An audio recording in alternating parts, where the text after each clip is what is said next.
Wagwan, wagwan, wagwan, my brothers and sisters. I hope you had a good day. It's Brian here with Portable Generator Service. I swear I'm so stupid. I'll be trying to sound Jamaican, and then I start talking in an Indian sort of accent. Anyhow, what up, guys? It's Brian here, heading to do a controller replacement. Got a Wacker-Neuson G50 with one of the original Basler basic ones. I'm pretty sure it's Basler. But anyhow, I've had a bunch of people emailing me asking about if I were to join the trades with what I know now, what would I do differently to be set up to be as successful as possible, and to make as much money as possible also. So since a bunch of people wanted to hear about that, that's what this video will be about. And yeah, so let's get to it.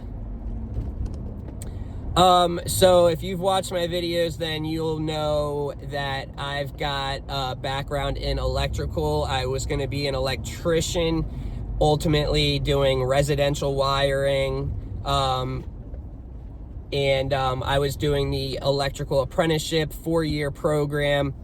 After the first year, you needed to get a job, full-time job, that sponsored you. You didn't need to, but they would pay for your schooling. Many of them down in Florida do. And you would have night classes for the apprenticeship school twice a week, Tuesday, Thursday, from 6 to 9. You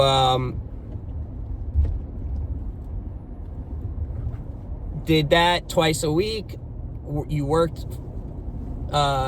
Monday through Friday, 7 to 4, whatever, and then would have school twice a week. So I did that, and when you needed a job, at this point in my life, I didn't really, I was just doing it because I didn't know what to do with my life. My parents were kind of like, yeah, you need to pick a trade, just pick one and get a skill in something, just so that you had something that you knew how to do. And so I didn't really care at this point. I was always interested in electric. As a kid, I remember I'd always take apart my battery operated toys and would mess with the wiring and stuff like that.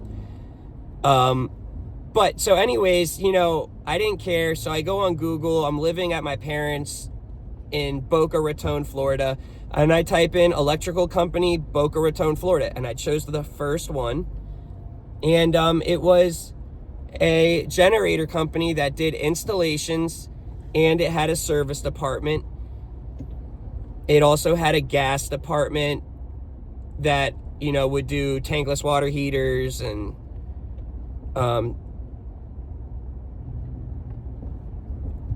pool heaters. And so I highly recommend, if you have to really make yourself stand out and to really give yourself the upper hand advantage, you really need to have an understanding of both mechanical engines, and you need to know electric.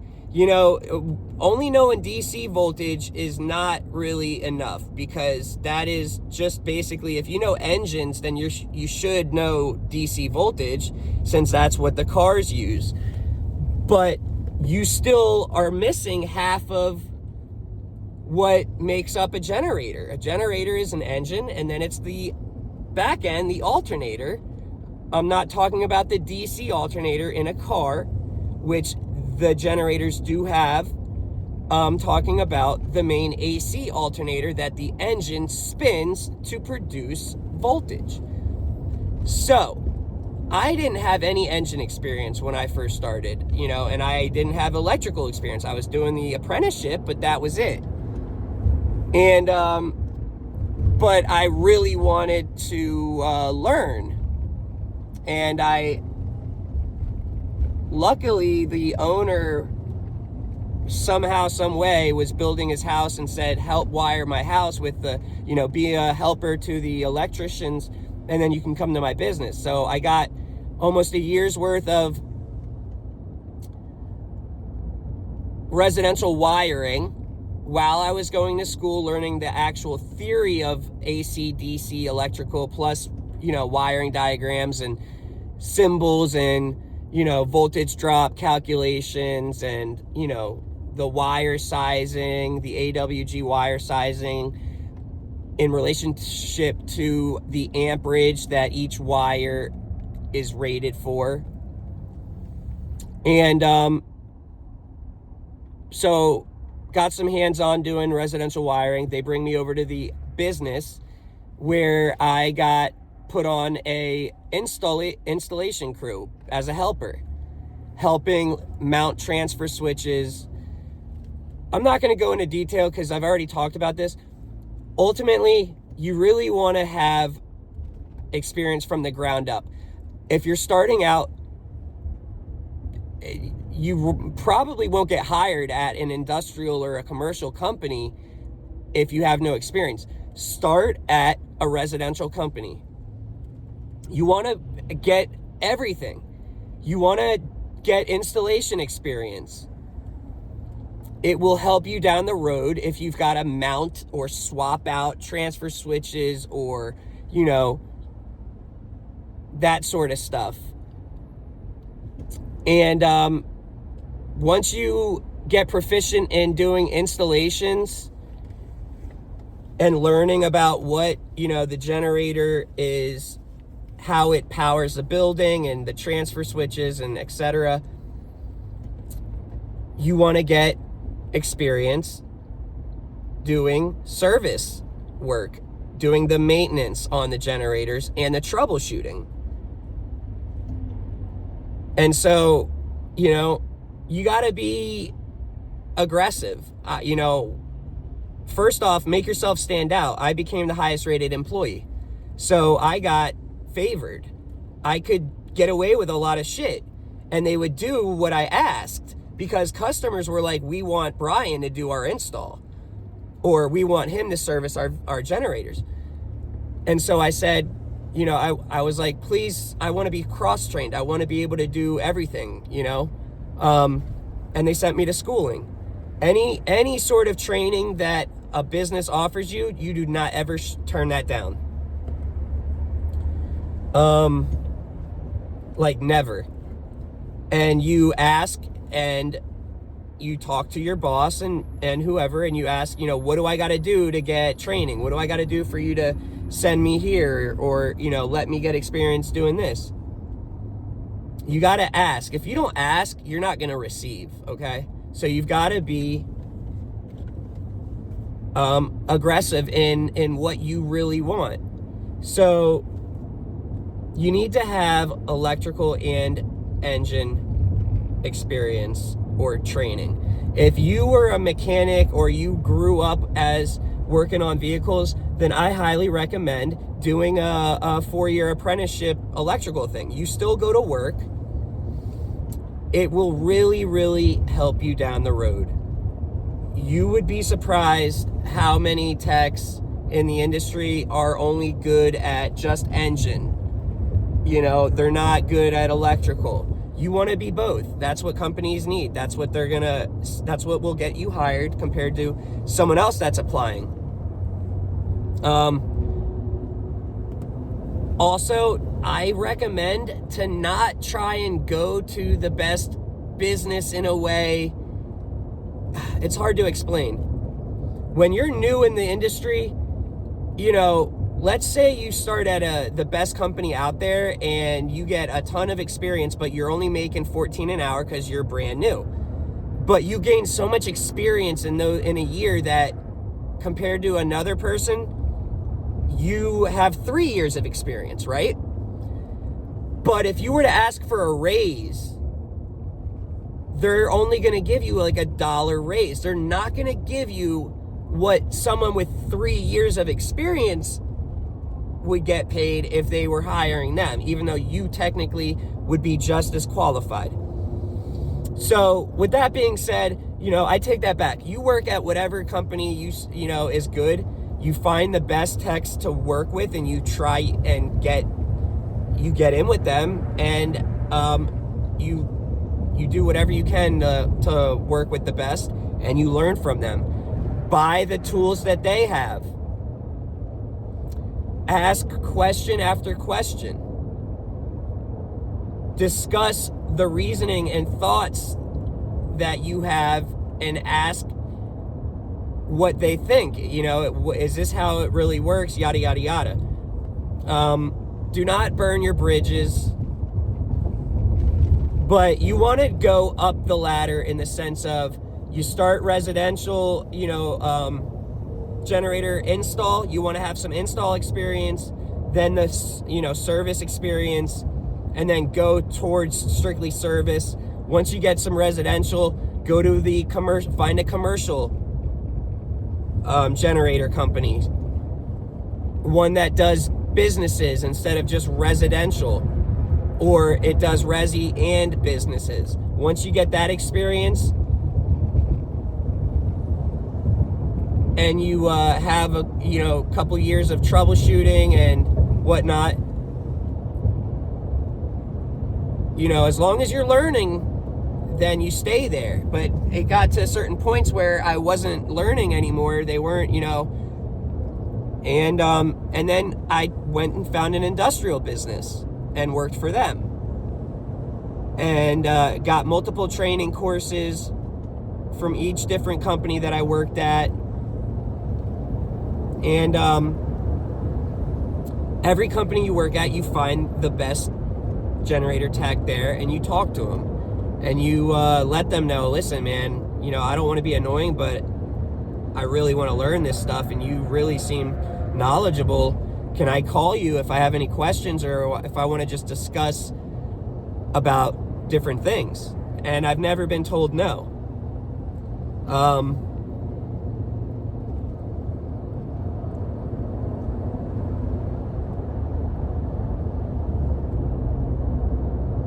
Don't listen to the older people. I was always told, oh, you don't want to switch companies. It looks bad. It doesn't. You know why? Because when someone asks you, why did you switch after a year or two here and switch here after 2 years? You say, because I wasn't learning much, or I was offered $7 raise, or I wanted to have a broad experience in different manufacturers, so I went from a Generac company to a John Deere or Perkins company, and then I went to a Detroit Diesel company, so that I was well-rounded, and I got a $5, $7 raise. I'm just trying to survive. You're telling me, obviously a raise isn't everything, but if you had the opportunity to learn and get trained on a new thing, plus a $7 raise, plus better benefits, you're saying you wouldn't take it, And every company that hired me, that asked me why I left businesses after I told them because of that reason, they hired me, Also, put your resume and keep it updated. Always have your resume on all of the hiring sites. Indeed. What is it? There's a couple of, hiring sites. Always have it on there. It doesn't hurt to hear about possibilities. Some companies that are just absolutely the best, they treat their employees the best. are super hard to get hired at. They are filled and don't need people. But there is that always the random time where they have an opening, and if your resume is out there, boom, they give you that call. You know, if your resume is not out there, you'll never know what's available. You'll never hear about what pricing and pay companies are willing to offer you so that you can stay up to date with what you're worth. Also, like I mentioned earlier, you need to, especially when you're newer, you need to invest in tools. You know, you want to be spending money and getting your sets, your socket sets, your deep sockets, shallow sockets, wrenches, hand tools, power tools, hammer drill, impact, sawzall, you know, your meters, your amp clamp. You know, I bought a Megger, I bought an infrared. You know, I bought $1,000 meter and didn't use it for like a year, but when I did need it and I came across it, I had it, instead of what every other tech in my position would have not had it, and then they would have had to reschedule, and it would have just costed more and more money. You know, I was prepared. Make sure you're prepared. Join my Facebook group, ask questions, get involved with the generator community. It's a really tight-knit community. Like I said, we've got 4,000 members in the generator group, and we all help each other out. Find someone that might live near you, or that you know, talk to, and you know, talk to them. Ask them. Find someone that's got 30, 40, 50 years of experience and talk to them. They are going to be more than willing to share their knowledge, especially with someone that truly wants it and is truly interested.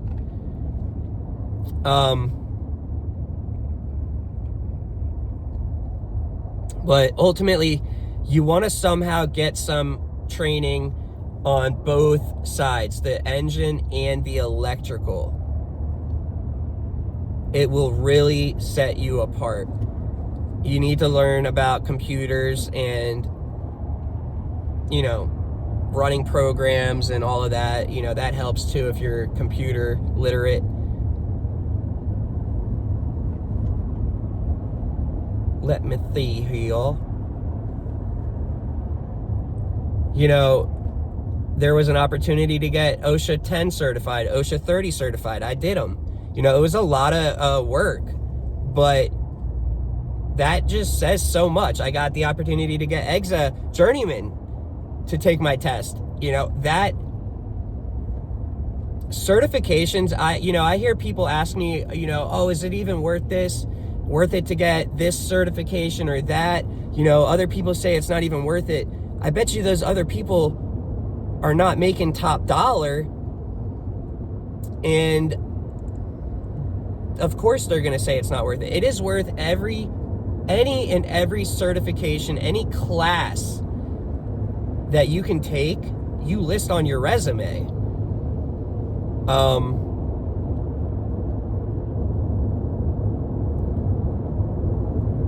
And that'll literally help you really shine, and you're gonna make really good money. I mean, I got to 38 an hour before I went on my own. In 5 years, I made it to 38, starting at 14. It's pretty good pay for only 5 years. You know, now I'm on my own. Second year in business, I hit 150,000 in the books, and that's not cash. I definitely hit 30K at the minimum in cash. Almost 200K I made on my second year in business. So, you know, going on your own is one thing, but you can still make very, very good money working for a company.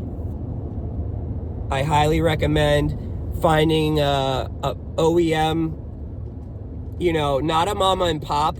Once you gain some experience, they just don't, unless they're a big one. You want to find industrial dealer companies or commercial or residential dealers. You'll be able to get experience. You'll have the opportunity to get certified when you work for dealers, because they need to have their tech certified. You want to get a broad understanding and experience on all generators. Too many techs in the industry only will work on what they are trained on. But a generator is a generator. Learn wiring diagrams. That is super important. If you can read a wiring diagram to see, how it is all connected, oh my God, it's so important.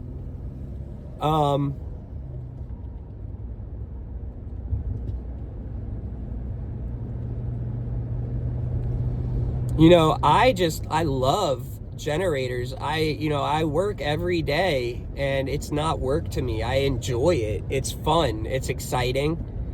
It's interesting. I'm always interested in, I've got a couple of buddies that we can talk on the phone for 3 hours about generators, and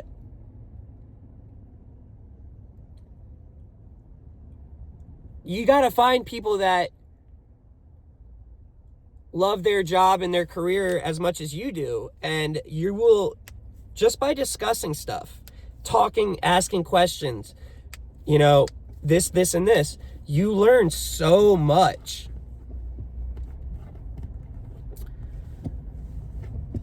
You got to find the older people with 20 plus years, and you got to talk to them. They have so much knowledge that you will not be able to get other than talking to them and asking questions, engaging with them, verifying if what the process you're thinking is how it works. Is this what it does? Is this the resistance it's supposed to be? Like, is the mag pickup, what is the mag pickup supposed to be at when you're measuring the voltage while it's cranking? Just everything. And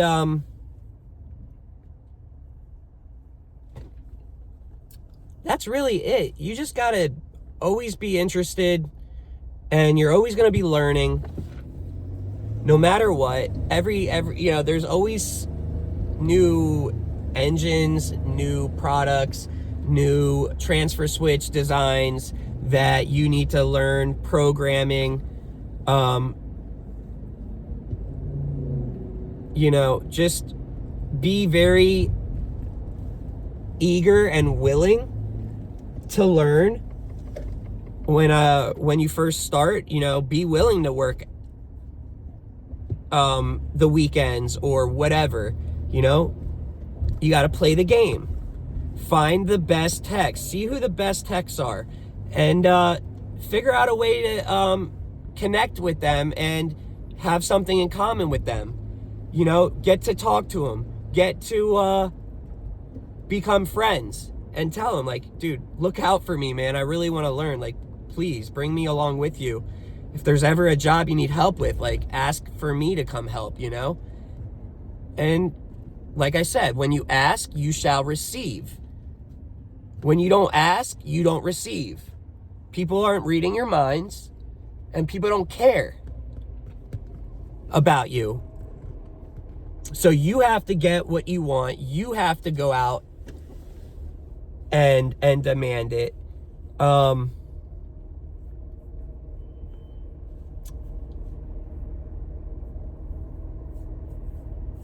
And so, yeah, since I had the electrical sort of schooling and whatnot, I had no engine experience, and the certification courses helped, and me just literally talking and questioning all of my buddies every single day. For the last 7 years, I ask a question, at least one question a day I ask. It might not be about engine. Trust me, I am learning every day. And you gotta be like that. You will make very good money in this trade. There is a shortage of technicians, which is going to raise the pay rate for good technicians. The average rate, let's just say for a 1 to 2 year experienced tech, if you're only doing oil changes, you could look at around $25 an hour. If you are troubleshooting and you're doing more than residential, so residential you don't get as paid. Even if experienced, you'll top out at 30, 35, if that, depending on area. I mean, if you're really good, you can get that. But the contracts don't pay as much as a commercial or industrial contract. So that was another reason why I was like, I'm going up to the biggest and the baddest, because you get paid you get the opportunity of making more money. So, 25 an hour down in Florida for a newbie that works hard and changes oil and, is a team helper. You can make 27 to 30, 3 or 4 years experience doing commercial, 35 to 40 doing industrial.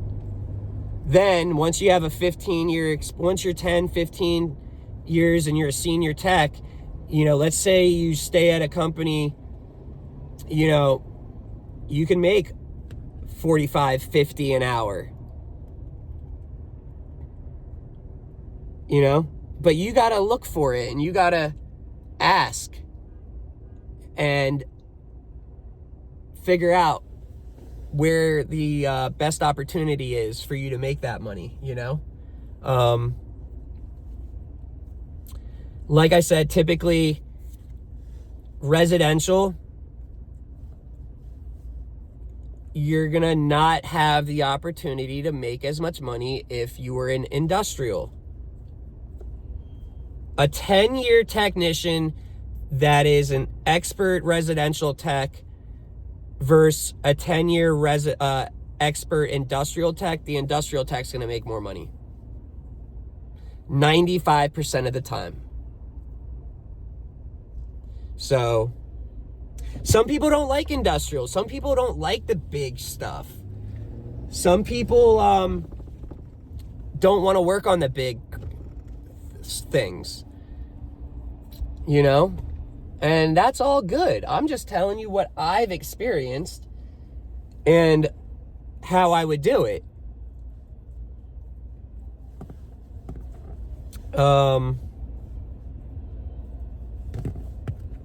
And that's it,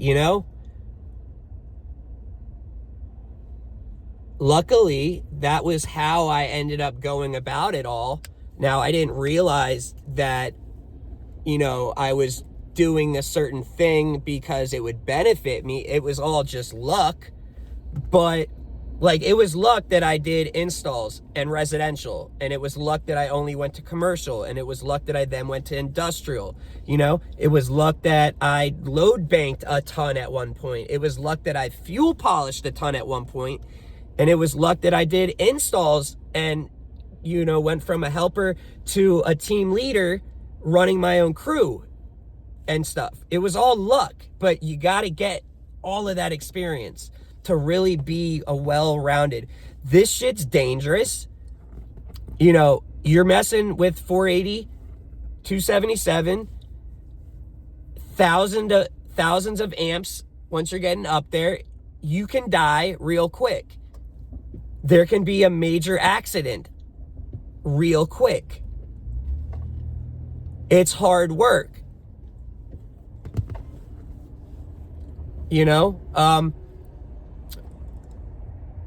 when you're new in the industry, it's hard work. Once you start getting some experience under your belt, depending on what you are, good at, you don't work as hard.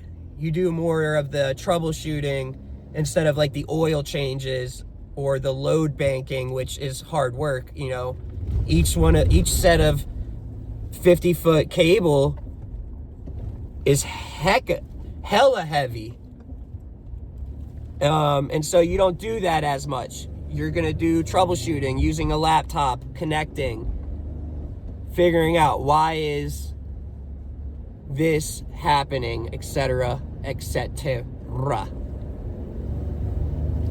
So, anywho, I hope that answers some questions.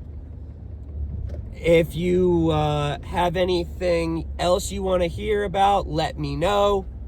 And I'll get back to you. All right? Peace.